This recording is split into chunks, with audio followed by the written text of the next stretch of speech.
Thank you very much. Yes, actually, I built up this presentation. Oh, I better use this one. Yeah, I work in a research center. We do intelligent products since a while, and once this LLM came to the public, and lots of researchers in conferences and our institute or different institutes start to speak about and judge what are these intelligent products doing? So ChatGPT or whoever you like it. And because of that, I kind of start to think about maybe we need to know a bit more about intelligence. And eventually, are we intelligent? I think we assume we are, but maybe we didn't really go deeper on that. As I said, so the question we are trying to understand is, so somehow rooted in what is intelligence? And you can look intelligence on different places. You can start with the dictionary, the more renewed dictionary. And the first things you notice is actually the definition of intelligence is very scattered. It's very simple. It's very basic. It contains few things. Something like intelligent is ability to adapt to the environment, which is a bit poor for a definition of intelligence. We actually know or feel what is intelligence, especially in the moment when you see somebody doing something non-intelligent. Then you say, come on, why are you doing this? I mean, this is definitely not intelligent. But those definitions do not contain any of that. So, and actually intelligence is also something which is viewed in different way depending on which field you are. Psychology, maybe they are more interested in the mental capacity. Education, they look maybe on what you are able to do or what you are able to achieve. Artificial intelligence is mostly compare what machine do versus human. Okay. So, and you have also military and business definition of intelligence. So actually, there is not like a way, so we cannot speak about intelligence, basically. There is not one definition. And if you want to go deeper, you may have a look to this paper. It's an interesting one. It did a review of 69 or 70 definitions of intelligence, which are not all. There are many more, trying to find the kind of consensus or a kind of broader definition. And you will see in the paper, it's eventually difficult to consolidate this concept. And now, of course, we all know intelligence is not one thing. There are many different directions where we are intelligent. We are intelligent from a logical mathematical perspective. And what I wanted to show you here is maybe I will show you this dimension in a different perspective than you used to. Usually you see the positive side. I want to look at the negative side, just to give a full picture. So one part of the intelligence is the logical one. Then we have the linguistic one. So the ability to communicate, to express, or to convey knowledge to other people. Then we have the spatial one. So the capability to combine the 3D space and put intelligent objects and use them for some purposes. We have also the body knowledge, the ability to move in a space in an intelligent way and eventually try to avoid obstacle or get advantage of some scenarios. We have the musical intelligence, the ability to compose things which are eventually in another space, in the space of music. We have also the interpersonal intelligence, the ability to communicate with others and to understand the other and eventually to make this a fruitful action. Eventually, we are also the interpersonal intelligence, which is the one is about us. So how to deal with ourselves, how to deal with our mind, how to deal with our behavior. And we have the natural intelligence, the one that look beyond us in the surrounding, the environment we are, and how do we deal with what we have around. So I think, I want to give you this impression because actually when we look at them just for the pure name, maybe it doesn't give the full understanding. I want to look at the other kind of, the other side where not many people maybe kind of tend to put a bit of attention. And if we look at the logical part, for example, we can see that our logical, intelligent ability give us the capability to do things which we are maybe not considered that intelligent. Currently, war is something which is very recent. Do we find war very intelligent? Do we find trashing food very intelligent? Do we find maybe the economic disparity intelligent, or eventually polluting the world an intelligent act? But this is something that we continue to do. We are not really very caring about that or very attentive to that. We are not discussing that much. There is some noise around for sure, but if you see in everyday, our everyday behavior is somehow rarely affected by that. And actually there is a point here, is that actually contradiction is one of the most consistent characters in human, which also, would we ask, is contradiction intelligent or a sign of intelligence? And actually, if we would like to go deep in the topic, there are so many sources of knowledge. I just put few, just to give a bit of an impression, but there are so many few sources of knowledge which actually could make us go deeper in those points and eventually make us more intelligent. But of course, intelligence evolved over time, and you know, maybe in ancient time there were a certain level of intelligence, but then maybe we are supposed to go further, and I'm not sure if this is maybe kind of a step forward. Or eventually we consider ourselves the most intelligent species in the world. I'm not sure. Sometimes I ask myself, is that the case? But there is one thing I think is very important, and is that we don't understand what we believe we understand. And I think this is the root. Huh? And it's difficult to prove this sentence wrong. Just let me give you a simple example. Do you know about 1 plus 1 equal 2? Something that probably you understand. But at which level? How deep? Are you sure you really understand it? Just let me recall the book of Bernard Russell, which was digging down about how to demonstrate that 1 plus 1 is equal 2. And if you read this book, you get to 1 plus 1 equal 2 after about 300 pages, which means he really went down and explained how would you get from the concept of a number to adding them, and by chance 1 plus 1, and you end up to 2. So are you really sure you really understand how 1 plus 1 is 2? And then you ask yourself, for anything else, do I really understand what I think I understand? So, and actually, I think we should consider that we don't understand what we consider we understand. And it's very difficult to prove that wrong. Actually, understanding is about a fractal. It's something fractal. It's something that you cannot confine on some border. It just grows every direction. And you can get some more understanding by talking with somebody else which saw another perspective you've never seen, and now you have a deeper understanding than before, but different than somebody else which maybe saw it on a different way, and he also understands. So I think talking about understanding is very difficult. And then we can consider that now we understand that we cannot claim understanding in general. And we understand that understanding is very difficult also to define. Going to the definition of understanding is another work. So basically it's clear that now discussing about understanding is just a clear sign that we don't understand. And again, if we want to go deeper there and we want to go more and understand more, there are a lot of sources there. I just put very few just to give you a pointer, but there's way more on which you can go deeper and you can discover how little you understand and how difficult it is to claim an understanding. And now we can do eventually a few more steps. So let's have a look again to the AI discussion, because as I say, this slide I put down when I heard people talking about LLM do not understand, LLM are not intelligent, LLM are not this and that. But I rarely see people saying, okay, how about us? Because actually LLM are one of these technologies which is getting so close to us that eventually we should notice that we are kind of there. We are part of it and we are actually doing something similar.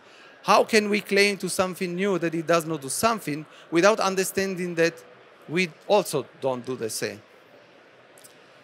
So, as I said, going around conferences and talking with the researchers, there were a lot of questions or a lot of statements people say, like, I don't know, LLM just know what human gives. And how about human?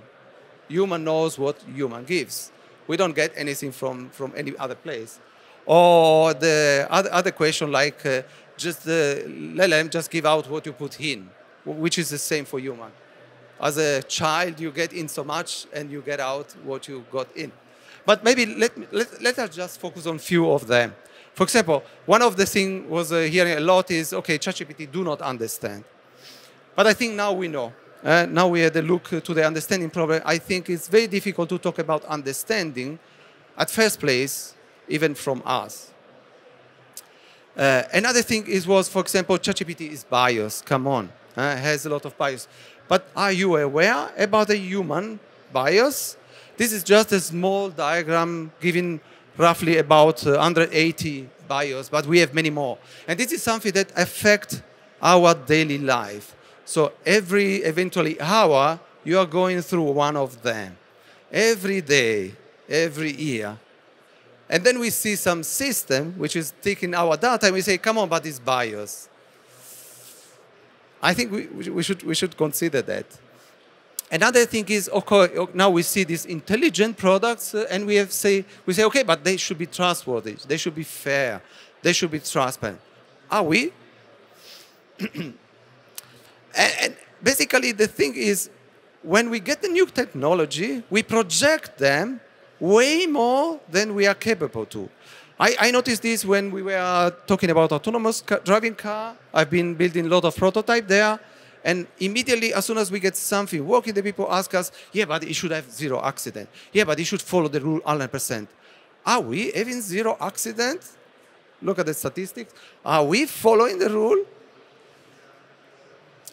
But then we built humanoid robot, and we got robot actually eventually living together with us for a small period for control case. But then everyone asked, yeah, but they should produce zero accident also. They should not collide with any human. And they should support and cooperate with human. And they should be, so we should understand them immediately what they are doing. Are we actually not creating accident between each other? Are we cooperating all the time with each other? Are we understandable from each other? What our intention? And actually it was the same also with AI, the same story. So basically the point is like managing expectation. I think it's something that majority fails. We see something and we project way more than we are used to. While if we would just try to see what is the status and what I'm seeing there, and you project the current status there, you maybe have a relation which is less stressful or less demanding. Another thing which amazed me was the definition of AI and AGI, which is something that is still running around. Because we used to have AI, and it was easy. Come on. Artificial intelligence, so there's a human intelligence or non-artificial intelligence, let me say, because animal also have a level of intelligence. And now we have artificial one. So this is the one that we built out of computer or so. And then there was, at the beginning, initial dichotomy, say, okay, but the first product which were intelligent, were only able to do intelligent one thing, playing chess, playing Go, or categorizing images. So we say, okay, this is not really intelligent, this is narrow intelligent. And we had this AGI left on the side for a long time. But then we came with this more intelligent product, and we had to define this AGI. And this was really something really funny for me. Because, okay, there was one definition which I must say I like, where basically each level is contained. So you have artificial intelligence, then you have narrow intelligence, then you have general intelligence, then you have super intelligence. This is, I think, for me, the only one which makes sense. But others were just popping out one after the other, saying that artificial intelligence, narrow intelligence come before super intelligence, and then you get general intelligence. Another one says, no, narrow intelligence comes before general intelligence, and then you get super intelligence. Somebody else even gave a definition on time and say artificial general intelligence is what will come in 2040. I'm just giving you a little impression of what the definition are. I think you maybe heard around. I think this is one of the most clear signs of not such a huge intelligence from human to make a definition that help us to work. So, and now again, I may be looking at the question of intelligence, again, I would ask yourself, really, do you really believe we are that intelligent? And if we look at many other things which actually affect our daily life, let me say just our emotional influence in all our relations every day. Our attachment to personal belief, which maybe bias us to only listen and rely on things we know and we believe is good or is right, and anything else we just neglect. Our tendency to repeat mistakes is this sign of intelligence. Our tendency to complexify things. Often, I mean, I'm in a technological domain. Who are in the technological domain maybe knows that every time you come to a solution, luckily it's the most complex you can find out. And over time, you maybe simplify. So I think there are many signs which are not anywhere covered by any definition of not such a bright intelligence, which should be in the definition of intelligence to let us understand what intelligence is. So actually, for me, the bottom line is that I think we expect way more from machine than what we expect from human. We know we are faulty, but we expect that the machine are way better than us. Eventually, we should consider to become like machine or learn from them. I mean, our intelligence is limited, and we should be aware of it. It's not that big, and our understanding is also quite limited. I think we should be a little bit more humble and not claim that humans are that intelligent. Eventually, what we could do, because I mean, there is also this fear. As soon as now more intelligent products come out, the people are fearing them because they take over. But eventually, why don't we try to grow our level of intelligence to a higher level, which for maybe some people, it's something that it's around there. There are a lot of information about that, and it's possible, but the big majority don't do these steps. And at that point, once we really become intelligent, eventually the problem of fighting with something else will disappear. Because with a higher level intelligence, you stop fearing and you understand more. Okay, so that's, for me, is a choice. Thank you for your attention.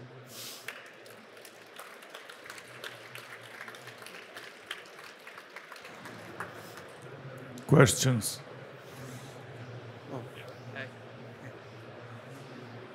Hi. Firstly, I want to say that it was a beautiful and very thought-provoking presentation. Kind of one of the reasons I've come to this event is kind of to listen to this, and was for one of your events as well, Danko.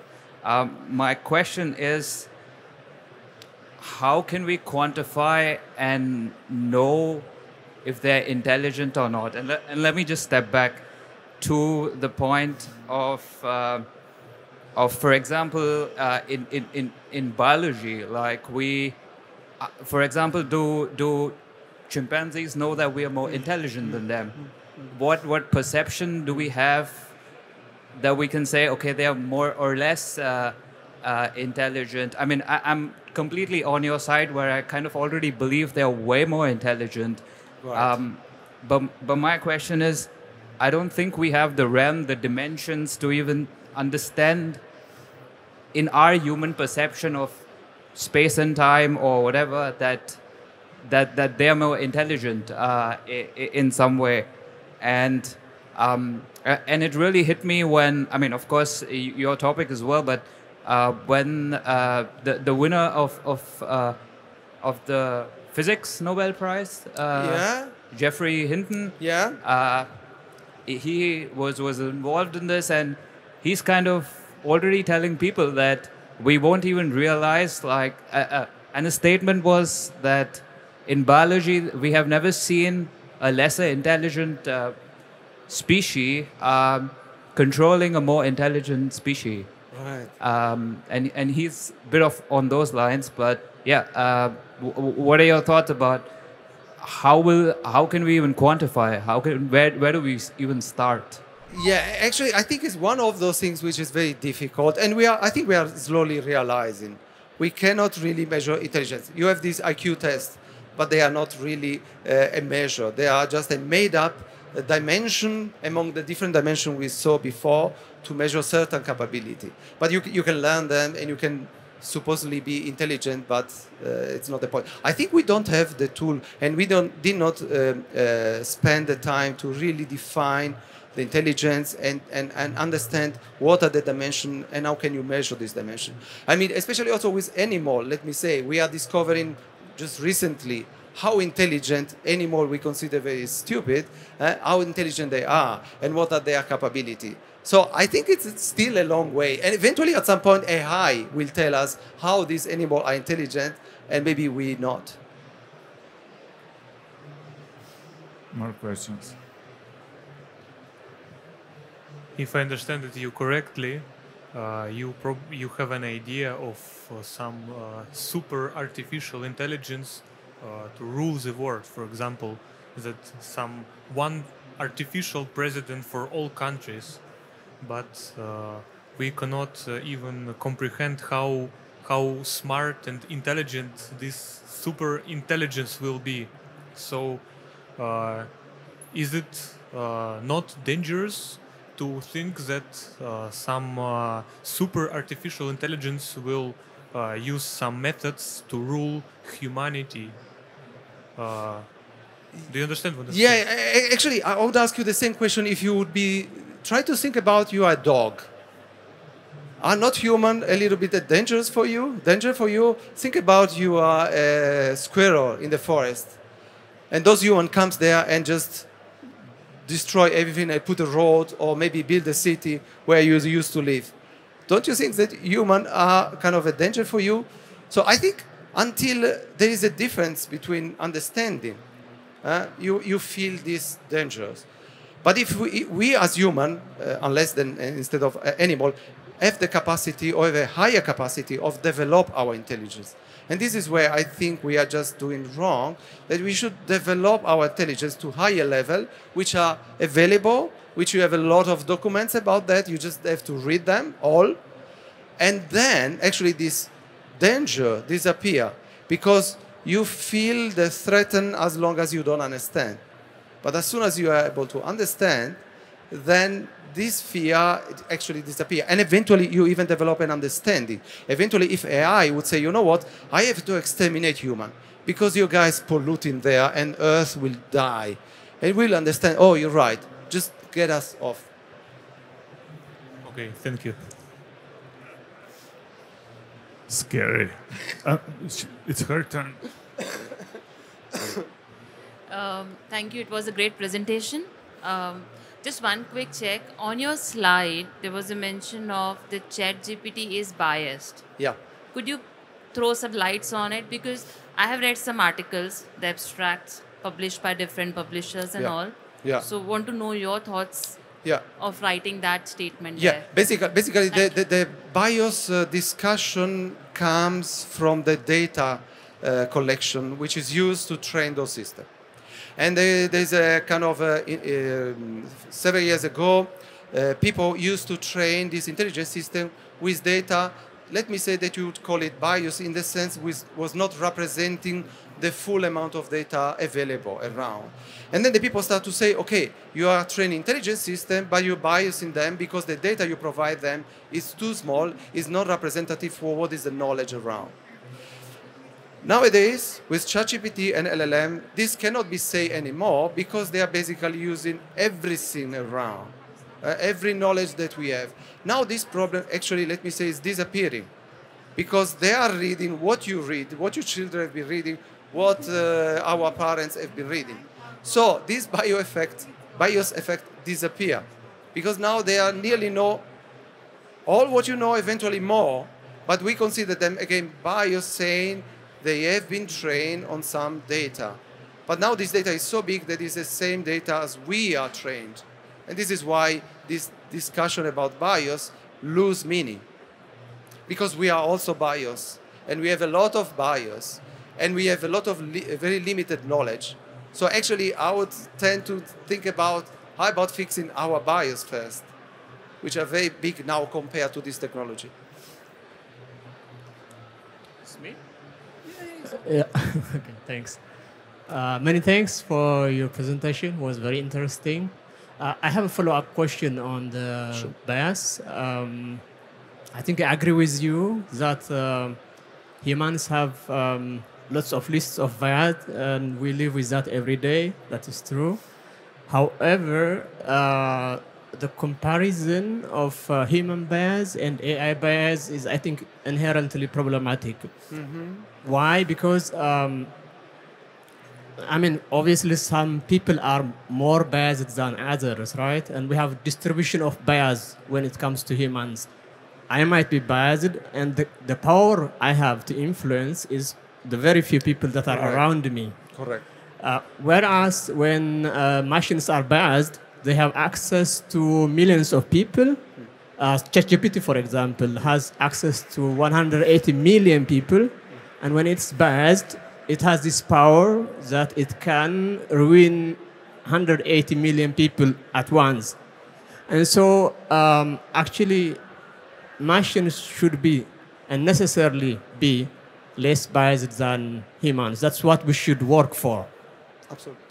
You're totally right, and I agree with you. That's a point. Actually, technology has a spread which is much higher than you are human. Although we have social media, although we have the power to stream our content everywhere, they are more deeper connected to everything. This is correct. And this is for sure, we should get less bias, but the problem I would see is that now you get to the point that such an AI system are using the full knowledge we have. So it will be difficult for us. We would have to produce more. So we would have to produce more knowledge in order to unbias the knowledge they are using for their training, which is either our work or eventually some other AI would have to do this work. So I think we reach a level which is difficult now to control or to purify the data that actually we provide to this system. Yeah, thank you. More questions? I have one question. By the way, I really enjoyed your talk very much. Very much resonates with how I like to think and types of questions I like to ask. And I noticed you have put a lot of books in your presentation. And I read just a few of them. So I wonder, did you read all of these books? Yes. Wow. But actually, way more. I have 1,000 books. Of course. I have 1,000 books in my phone, just to keep it. And I read about 40%. Wow. That deserves an applause on its own. All right, good. Here's a question.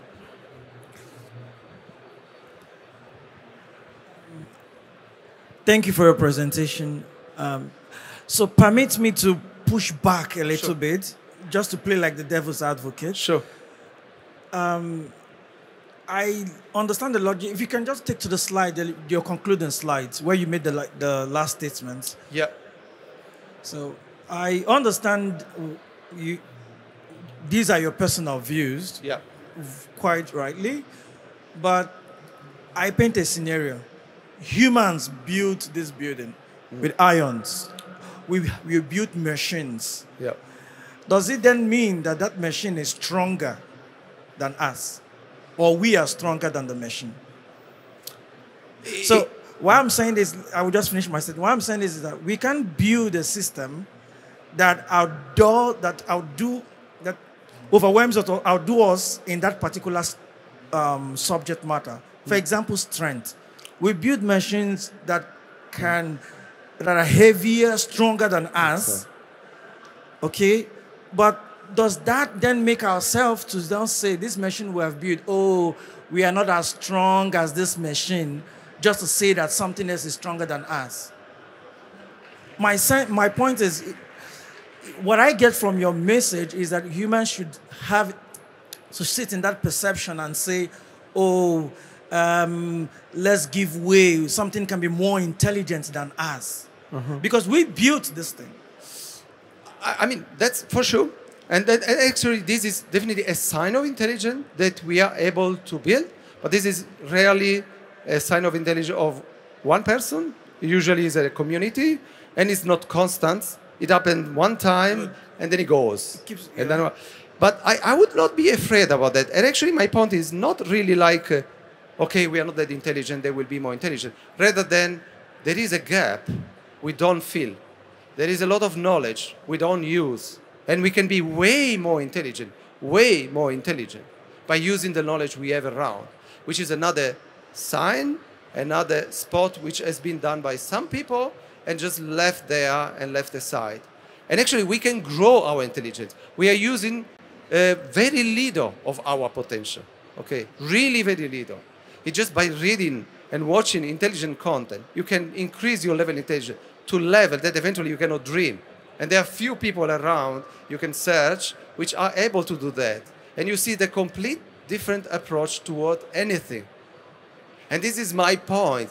Why don't we invest time in grow our intelligence? Because with our little intelligence, we are able to build such a big machine. Good. Why don't we also try to increase our intelligence? We could. Yeah. So I like this, your final submission. For me, this is fine. Yeah. Thank you. You want to ask a question? No.